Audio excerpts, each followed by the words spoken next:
I welcome all the students of class 6 in today's class. Today we are going to learn chapter number 4 of civics, key elements of a democratic government. So let's begin with the introduction part of the chapter.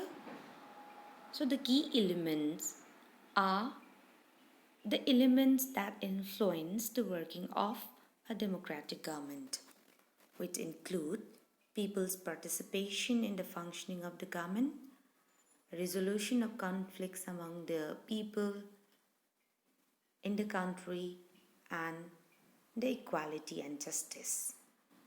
These are the important elements that we are going to discuss in detail in the chapter.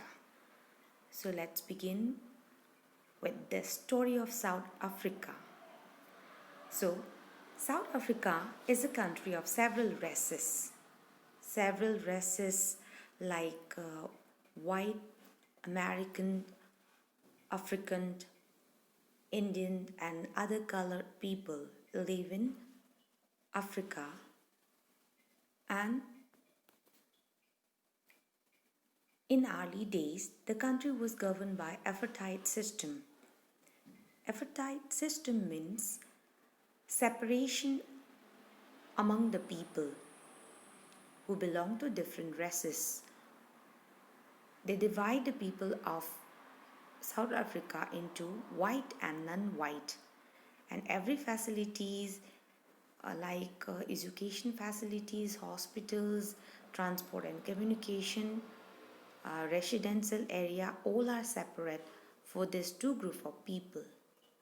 So white enjoy the privilege and other non-whites are denied from the privilege. So the African National Congress, which was a group of people, led struggle against the apartheid system, and their most well-known leader was Nelson Mandela, who fought the apartheid system for several years. And finally, they succeeded, and in 1994, South Africa became an independent democratic country in which people of different races are considered equal.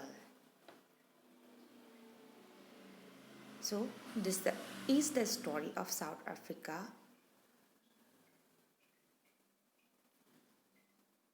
Next, what we have is what a democratic government means to all of us. People participation. As we learn in previous chapter, in a democratic form of government, people participate in decision making.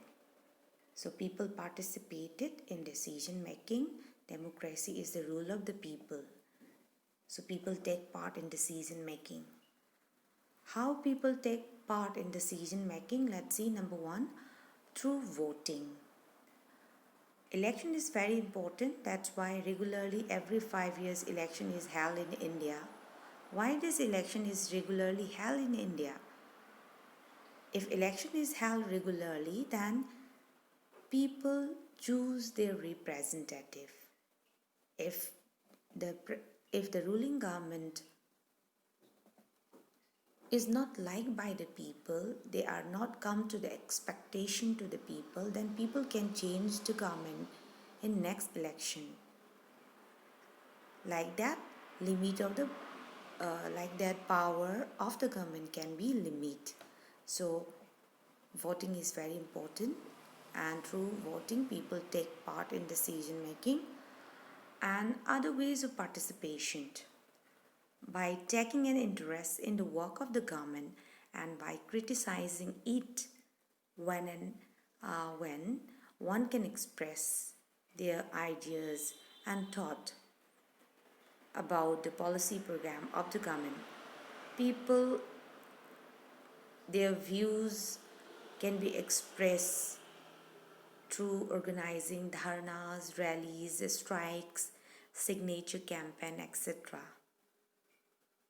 So let's take an example. Let's just imagine there is an increase of fees of electricity by the government, then people can organize rally, dharna, strike against that. If they feel that it is not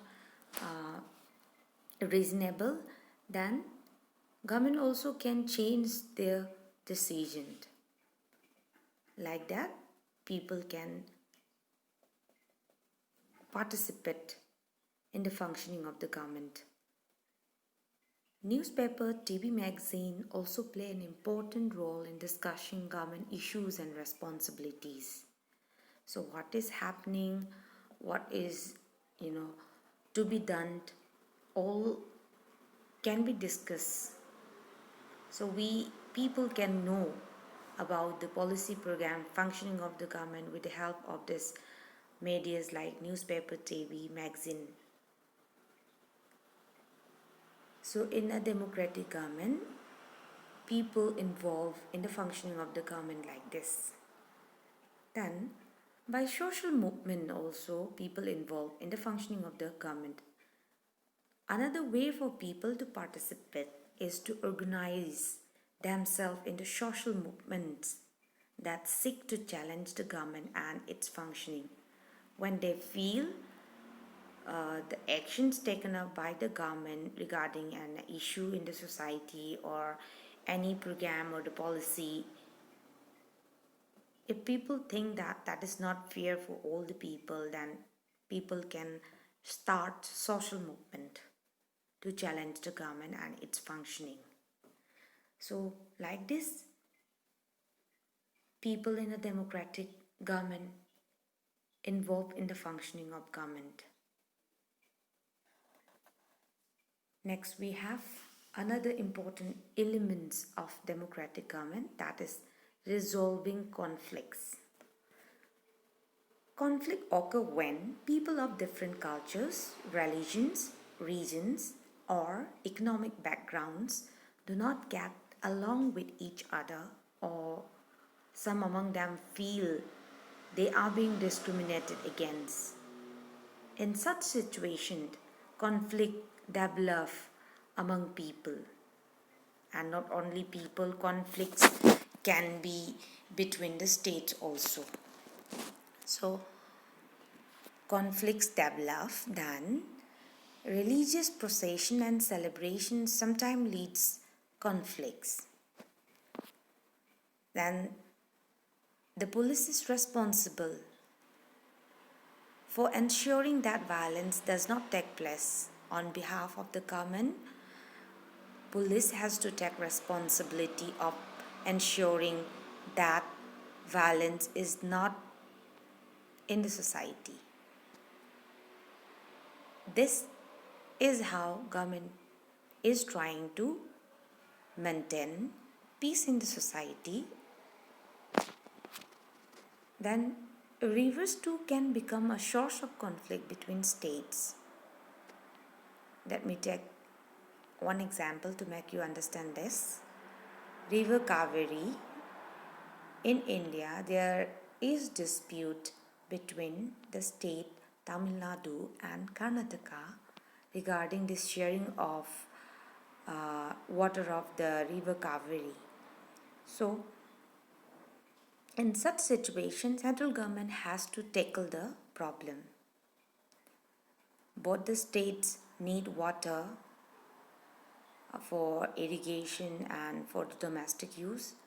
Dams are constructed over the river by both the states, and then in the upper stream dam is constructed by Karnataka, and in the lower stream dam is constructed by Tamil Nadu. So if water is not released by Karnataka, then there is shortage of water in Tamil Nadu. So conflict can develop like that. In this situation, central government has to handle.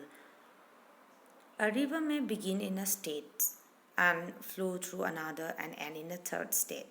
So river water should share equally. The sharing of river water between states become an issue of conflict. So this issue should be sought out by the government. It is a responsibility of the government to settle down the conflicts among the individual, among the states, among the various group of people. So it is a responsibility of resolving conflicts.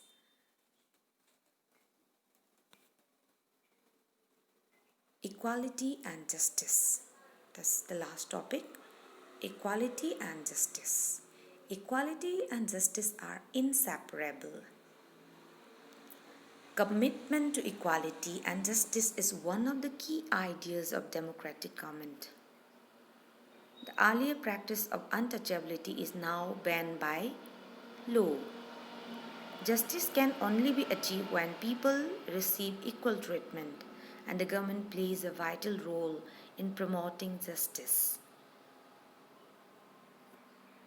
So the government makes special provision for groups within society that are unequal.